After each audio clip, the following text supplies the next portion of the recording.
pegawai honor BPN Serdang Bedagai terjaring operasi tangkap tangan. Ketua Kami Medan ditangkap, kuasa hukum ajukan pra-peradilan. TNI bangun 3 sumur bor di desa terdampak erupsi Sinabung. Selamat malam pemirsa, selain cuplikan berita tadi, kami juga akan menyajikan informasi menarik lainnya. Bersama saya Maria Huta Said, pemirsa inilah Sumut hari ini malam selengkapnya.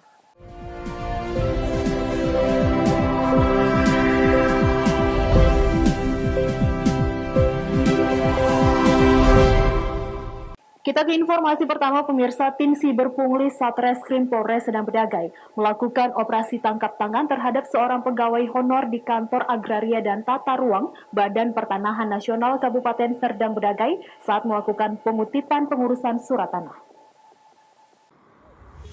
Seorang pegawai honor berinisial BM yang merupakan asisten surveyor kadaster Kementerian Agraria dan Tata Ruang Badan Pertanahan Nasional Kabupaten Serdang Bedagai tidak berkutik ketika petugas melakukan operasi tangkap tangan terhadap dirinya. Polisi berhasil menyita sejumlah dokumen dan uang mencapai 4 juta rupiah sebagai uang untuk pengurusan surat tanah serta 1 unit handphone. Kapolres Serdang Bedagai AKBP Robin Simatupang mengatakan, kronologi kejadian pada bulan Maret 2020. Korban Aldi Gunawan warga desa Sebamban, Kecamatan Sebamban, Kabupaten Serdang Bedagai, melakukan pengurusan pembuatan sertifikat hak milik atas tanah dari surat dasar SKT dan notaris untuk dibuatkan menjadi 34 sertifikat. Korban sudah memberikan biaya dengan total keseluruhan mencapai Rp53.800.000. Ternyata pembuatan sertifikat sebanyak 34 persil sampai sekarang belum ada yang selesai. Kemudian pelaku kembali menghubungi korban dan meminta biaya pengukuran sebesar Rp4 juta. Setelah mendapat informasi, polisi melakukan pengintaian di sekitar kantor ATR BPN. Lalu personel melihat korban datang dan melakukan transaksi kepada oknum pegawai pada Selasa kemarin. Petugas langsung melakukan penangkapan terhadap pelaku dan turut mengamankan korban serta uang senilai Rp4 juta yang diberikan oleh korban. Banyaknya keluhan-keluhan masyarakat di Kabupaten Serdang Bedagai terhadap birokrasi pengurusan peningkatan sertifikasi pertanahan yang selalu bertele-tele dan tidak kunjung selesai. Dari hasil informasi yang diterima, kemudian kita bentuk tim, kita lakukan penyelidikan.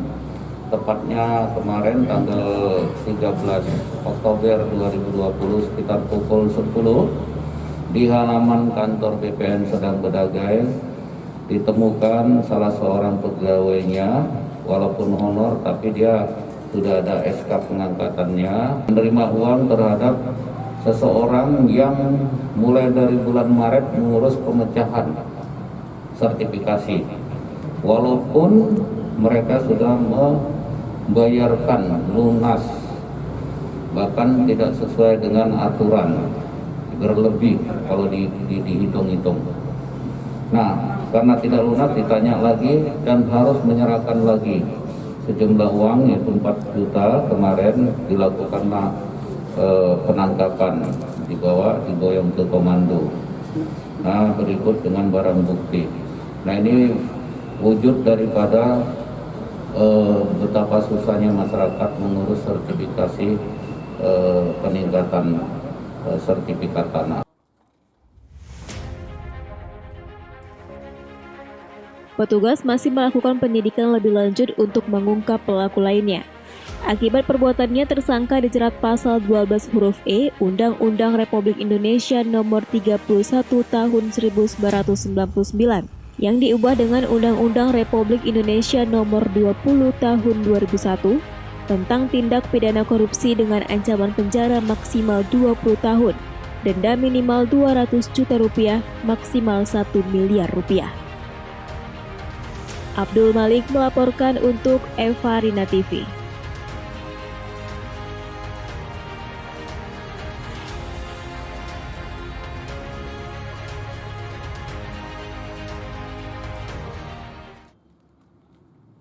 Sementara itu, pemirsa, ribuan perangkat desa di Kabupaten Serdang Bedagai, Sumatera Utara belum menerima gaji selama 6 bulan. Hal tersebut membuat para perangkat desa kesal dan melakukan aksi protes dengan mogok kerja. Inilah foto para perangkat desa Jatimulyo, Kecamatan Pegajahan, Kabupaten Serdang Bedagai, Sumatera Utara, saat aksi mogok kerja secara spontan mereka lakukan dengan membentang poster di depan kantor desa pada Selasa kemarin. Hal tersebut mereka lakukan wujud kekecewaan mereka kepada pihak pemerintah Kabupaten Serdang Bedagai yang sampai saat ini belum memberikan hak para perangkat desa. Seperti yang diungkapkan Kepala Dusun 1 Desa Jatimulyo, Kecamatan Pegajahan, Parianto, dirinya kecewa dengan sikap pemerintah kabupaten yang sampai saat ini belum mencairkan alokasi dana desa untuk membayar honor para perangkat desa. Sementara itu, Kepala Desa Jatimulyo Suyanto saat ditemui di ruang kerjanya mengatakan pihaknya tidak bisa melarang aksi para perangkat desa untuk melakukan aksi mogok kerja dan melakukan aksi protes di depan kantor desa dengan cara membentangkan protes bentuk rasa kekecewaan mereka. Pemerintah desa, baik kepala desa lah pastinya. Saya sangat prihatin sekali Pak dengan mereka. Itu kan isi hati mereka. Saya juga nggak bisa melarang mereka mengeluarkan orasi seperti itu. Nah, sampai 6 bulan belum menerima honornya itu. Itu kendalanya di mana Pak? Kendalanya menurut keterangan Bu Camat, yang pertama karena masa pandemik ini. Yang kedua masalah pergantian PJ. Nah, dari Bapak Bupati Sukirman berganti dengan Bapak PJ, jadi prosesnya proses ulang. Nah, itu kendalanya menurut keterangan dari Ibu Camat. Pihak Kecamatan Pegajahan melakukan mediasi dengan pihak kepala desa, meminta kepada Kades untuk mengaktifkan kembali pelayanan kepada masyarakat. Menanggapi hal tersebut, Sekretaris Komisi A DPRD Kabupaten Serdang Bedagai, Haidir, mengatakan, keterlambatan pihak pemerintah membayar honor perangkat desa kemungkinan disebabkan akibat COVID-19. Pihaknya segera mendesak pihak terkait untuk segera memberikan gaji kepada perangkat desa di Kabupaten Serdang Bedagai yang sudah 6 bulan tidak menerima gaji.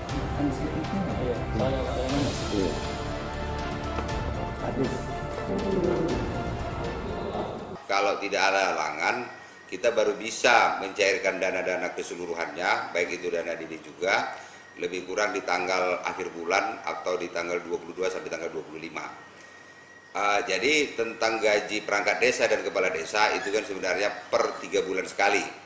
Jadi kita berharap sebenarnya kepada kepala desa untuk bisa mengambil kebijakan dalam hal gaji aparatur desa, sehingga tidak terlalu sampai 6 bulan mereka baru bisa digaji. Kita prihatin sebenarnya ya dengan aparatur desa yang sudah setiap hari melayani masyarakat dari hal segala urusan, tapi gajinya ini nanti akan kita sampaikan ke BPMD supaya bisa meneruskan ke keuangan sekaligus ke Pak Sekda supaya gaji aparatur desa ini untuk tahun depan tidak lagi ada kendala-kendala seperti ini.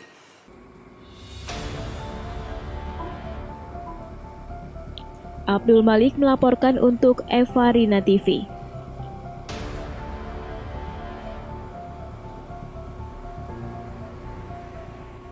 Informasi lainnya, pemirsa, Satuan Reserse Narkoba Polres Batubara, Sumatera Utara berhasil menggagalkan peredaran 1 kg sabu saat akan dikirim dari Aceh menuju Palembang.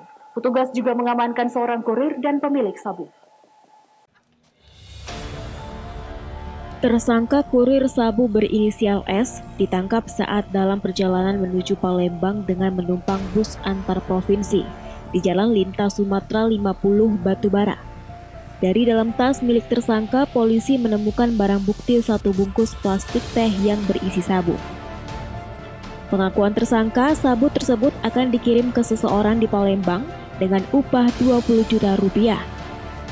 Dari hasil pengembangan, polisi akhirnya menangkap pemilik sabu berinisial F di Aceh Utara. Sementara itu, di lokasi berbeda, di Kecamatan Tanjung Tiram, Batubara, polisi menangkap seorang bandar ganja berinisial U dengan barang bukti sekitar 700 gram daun ganja kering. telah melakukan penangkapan terhadap 2 orang atas kepemilikan sabu seberat 1 kg. Jadi di mana dari penyelidikan awal kita melakukan undercover ya, mengikuti tersangka dari jalur Delhi.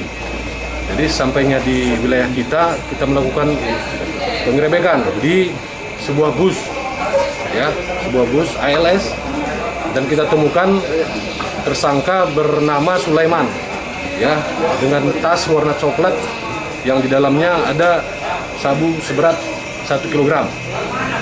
Dari hasil penangkapan tersebut kita melakukan pengembangan ya ke daerah Aceh Utara, tepatnya Desa Lutsukon.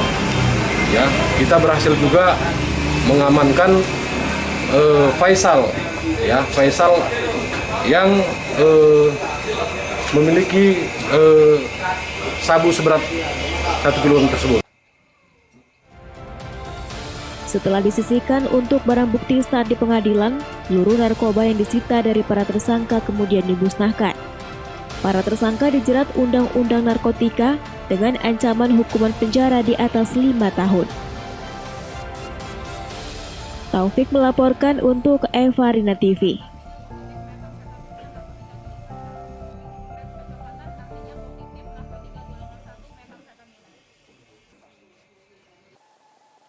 Sumut hari ini masih akan kembali sesaat lagi, tetaplah bersama kami.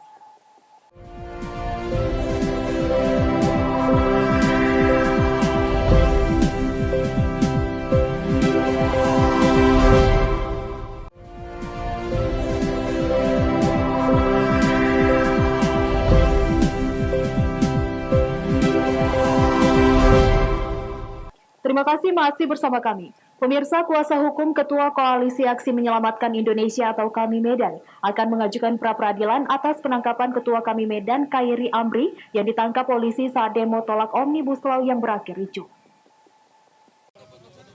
Polisi mengamankan Ketua KAMI atau Koalisi Aksi Menyelamatkan Indonesia, Khairi Amri, saat demo Omnibus Law di DPRD Sumatera Utara Jumat pekan lalu. Khairi kemudian diamankan di Mapolrestabes Medan dan kemudian dibawa ke Mabes Polri Jakarta Senin kemarin. Menanggapi penangkapan Khairi Amri, Faisal yang merupakan kuasa hukum keluarga menjelaskan bahwa ada dugaan kesalahan prosedur dalam penangkapan tersebut. Khairi Amri yang ditangkap saat aksi demo Omnibus Law di DPRD Sumut Medan disangkakan dengan pasal Undang-Undang ITE. Hal ini dinilai bertentangan dengan hukum. Saat ini kuasa hukum masih mendampingi Khairi Amri dan akan melakukan langkah pra-peradilan. Berdasarkan kronologis yang kita ambil dari keluarga ya, pada saat datang ke MUI Sumut gitu, melalui posko pengaduan kita, dinyatakan pada saat selesai sholat asar, Khairi Amri itu ditangkap gitu kan, ditangkap dengan dugaan menurut mereka pada saat membagi air mineral kepada pendemo gitu. Tapi yang kita kagetnya itu pada saat melakukan pemeriksaan di pihak kepolisian, kenapa yang disangkakan Undang-Undang ITE. Tapi saya rasa pihak kepolisian yang lebih dapat menjelaskan secara konkret kenapa penangkapan pada saat di kawasan aksi demo yang menurut pihak keluarga, pengakuan pihak keluarga kepada kita, beliau itu setelah selesai sholat ditangkap, tapi kenapa yang disangkakan itu Undang-Undang ITE. Kita masih bingung korelasinya di mana gitu. Seperti itu. Selain Khairi Amri, polisi juga mengamankan 2 orang lainnya yang juga diduga terlibat dalam aksi penggerakan massa pada demo Omnibus Law. Daniel Pekuali melaporkan untuk Evarina TV. Pemirsa, Kapolres Tabes Medan, Sumatera Utara, Kombes Pol Riko Sunarko membantah terkait dugaan penganiayaan yang menyebabkan 2 tahanan Polsek Sunggal inisial JDK dan RE meninggal dunia. Keduanya meninggal dikarenakan sakit yang mereka derita semasa hidupnya.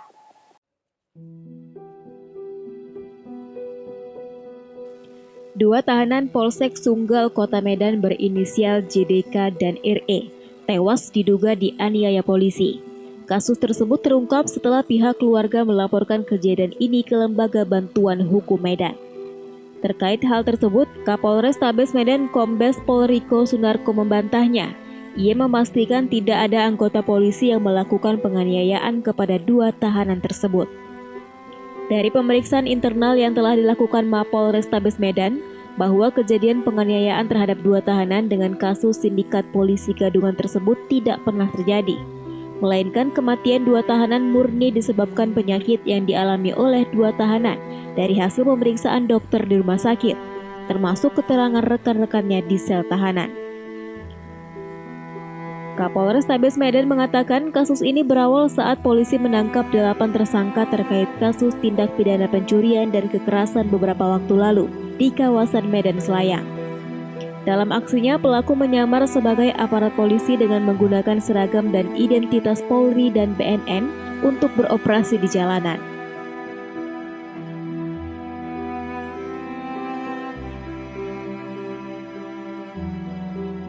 Karena dipukuli polisi, abang saya meninggal karena sakit. Berapa kali dirawat dia? Dirawat di rumah sakit 5 kali. Sudah gitu dirawat 4 kali. Oh. Sakit apa, Bang? Sakit demam. Demam. Iya. Sebelumnya ada punya riwayat sakit paru-paru atau yang lainnya? Dia benturan kepala tapi ada benturan macam angin gitu. Oh gitu. Ini bukan karena dipukulin penyidik ya? Oh. Ini perlu kita rilis lagi rekan-rekan sekalian, karena penyidik kita dari 8 orang tersangka ini ada 3 orang yang sakit. Ada 3 orang sakit, kemudian yang 2 orang meninggal dunia. Kemudian dari keluarganya menyatakan tidak mau atau menerima bahwa tersangka ini meninggal karena sakit. Dibuktikan dengan surat pernyataan bahwa mereka menolak untuk diotopsi, gitu ya. Hingga saat ini pihak keluarga telah menolak menandatangani surat keberatan untuk dilakukan otopsi. Wahyu Pratama melaporkan untuk Eva Rina TV.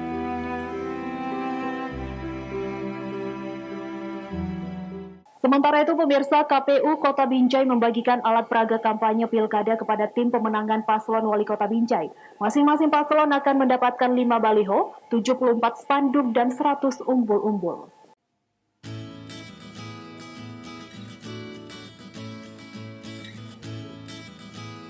KPU Kota Binjai membagikan alat peraga kampanye pilkada Kota Binjai tahun 2020 kepada tim pemenangan paslon wali kota Binjai di Aula KPU Kota Binjai yang berada di Jalan Gatot Subroto, Kelurahan Limau Mungkur, Kecamatan Binjai Barat. Acara penyerahan APK ini dihadiri oleh Komisioner KPU Kota Binjai, Bawaslu Kota Binjai, tim LO, dan para ketua PPK dari 5 kecamatan. Masing-masing pasangan calon akan diberikan 5 baliho, 74 spanduk, dan 100 umbul-umbul yang nantinya akan dipasang sendiri oleh masing-masing paslon yang sudah ditentukan lokasinya. KPU Binjai mengatakan, APK yang diserahkan KPU nantinya tidak boleh lagi diubah karena hal tersebut sudah sesuai dengan PKPU. Penyerahan diberikan secara simbolis kepada perwakilan tim pemenangan paslon dan kemudian menandatangani berkas penyerahan APK.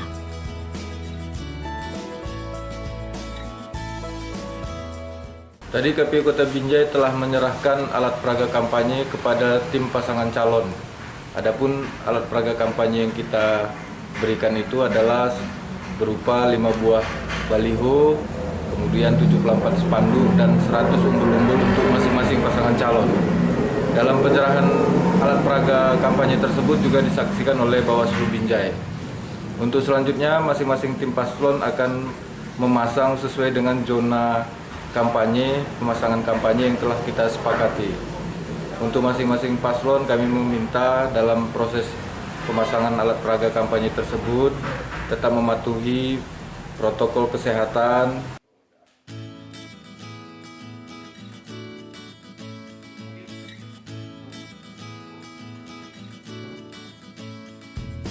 Diharapkan kepada setiap paslon untuk memasang APK dengan mengedepankan estetika keindahan kota dan sesuai protokol kesehatan. Wahyu Pratama melaporkan untuk Eva Rina TV.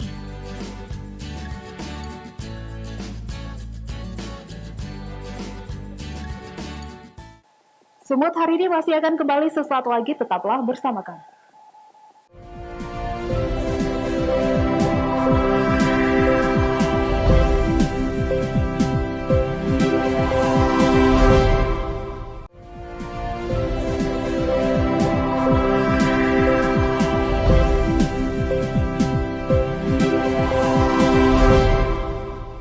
Terima kasih masih bersama kami. Pemirsa, Kodam 1 Bukit Barisan diperantarai oleh Kodim 0205 Tanakaro melakukan pembangunan sumur bor di 3 desa paling terdampak erupsi Sinabung, yakni Desa Guru Kinayan, Desa Kutariat, dan Desa Payung yang berada di lingkar kaki Gunung Api Sinabung.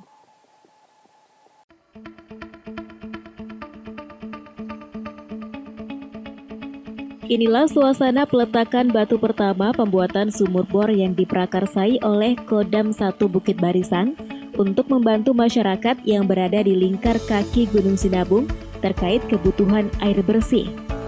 Sebanyak 3 desa yakni Desa Kutarakyat, Desa Payung, dan Desa Guru Kinayan yang berada di lingkar kaki Gunung Api Sinabung, Kabupaten Karo, Sumatera Utara.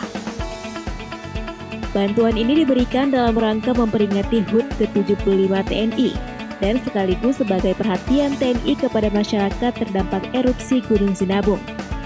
Dengan adanya bantuan ini, Bupati Karo sangat mengapresiasi dan berterima kasih atas kepedulian dari TNI kepada masyarakat. Pemerintah daerah Kabupaten Karo atas bantuan dari Pangdam 1 Bukit Barisan Bapak Irwansyah. Pertama dulu kami merasa senang, bahagia sekali adanya sinergi antara masyarakat dengan TNI, khususnya pada hari ulang tahun Kodam yang ke-75 ini, di mana masyarakat bersedia menghibahkan lahannya untuk dibuat tempat sumur bor dan didanai atau dibantu oleh TNI, khususnya dari Pangdam 1 Bukit Barisan. Oleh karena itu, mari tetap bersinergi masyarakat dengan TNI, di mana ada lahan-lahan, bila mana lahannya nggak dipakai, berikan ke TNI supaya dibuat lagi sumur bor dan lain sejenisnya seperti ini. Harapan kita, kegiatan ini bisa bermanfaat menjadi contoh keteladanan bagi daerah lain atau desa lain, kecamatan lain. Sementara Dandim 0205 Tanakaro berharap dengan adanya sumur bor dan MCK ini dapat membantu masyarakat yang membutuhkan. Apalagi belakangan diterpa bencana erupsi Gunung Api Sinabung di masa pandemi COVID-19.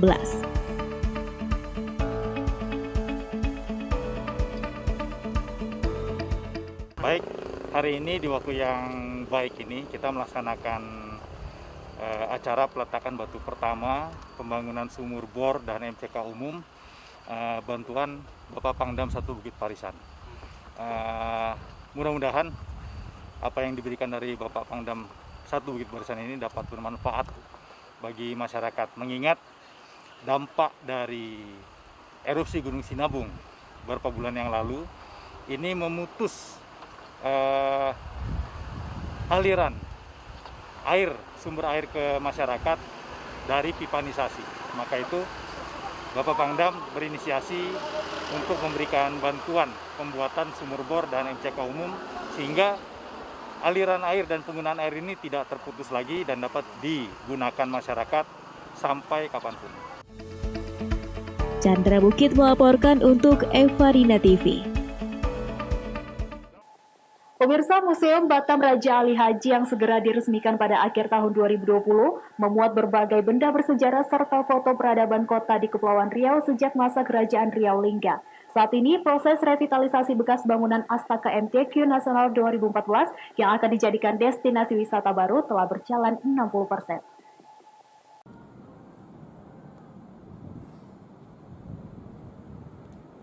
Museum Batam Raja Ali Haji yang segera diresmikan pada akhir tahun 2020 memuat berbagai benda bersejarah serta foto peradaban kota di Kepulauan Riau sejak masa Kerajaan Riau Lingga. Selain itu terdapat juga benda bersejarah lainnya hingga revolusi pembangunan infrastruktur Batam di masa kini. Kepala Dinas Kebudayaan dan Pariwisata Kota Batam Ardi Winata Selasa 13 Oktober mengatakan Museum Batam Raja Ali Haji yang berlokasi di dataran Engku Putri ini pernah menjadi gedung tempat perhelatan MTQ Nasional 2014.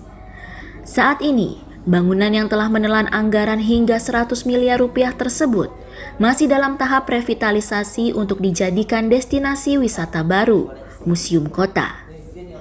Ardi berharap museum kota tersebut dapat melahirkan khazanah kota Batam dengan menampilkan banyak tokoh nasional di Kepulauan Riau, serta dapat menjadi kebanggaan bagi warga di kota yang berbatasan langsung dengan negara Singapura tersebut. Ya, Museum Batam ini adalah museum yang bersifat universal. Jadi museum itu ada dua, universal, satu lagi yang tematik. Mudah-mudahan museum yang universal ini ada lebih kurang 13 khazanah atau 13 segmen sejarah Batam, nantinya bisa mendorong museum-museum tematik untuk didirikan bukan saja pemerintah tapi juga boleh kelompok masyarakat. Ardi menambahkan proses revitalisasi bekas Astaka MTQ saat ini sudah mencapai 60%. Direncanakan bangunan yang akan dijadikan sebagai museum kota ini akan diresmikan bertepatan dengan hari jadi di Bandar Dunia Madani pada 18 Desember 2020 mendatang. Dari Batam, Kepulauan Riau, Pradana Putra Tampi, Kantor Berita Antara mewartakan. Pemirsa, demikianlah rangkaian informasi dalam Sumut hari ini malam. Saya Maria Huta Said mewakili kerabat kerja yang bertugas pamit undur diri. Terima kasih atas kebersamaan Anda dan sampai jumpa.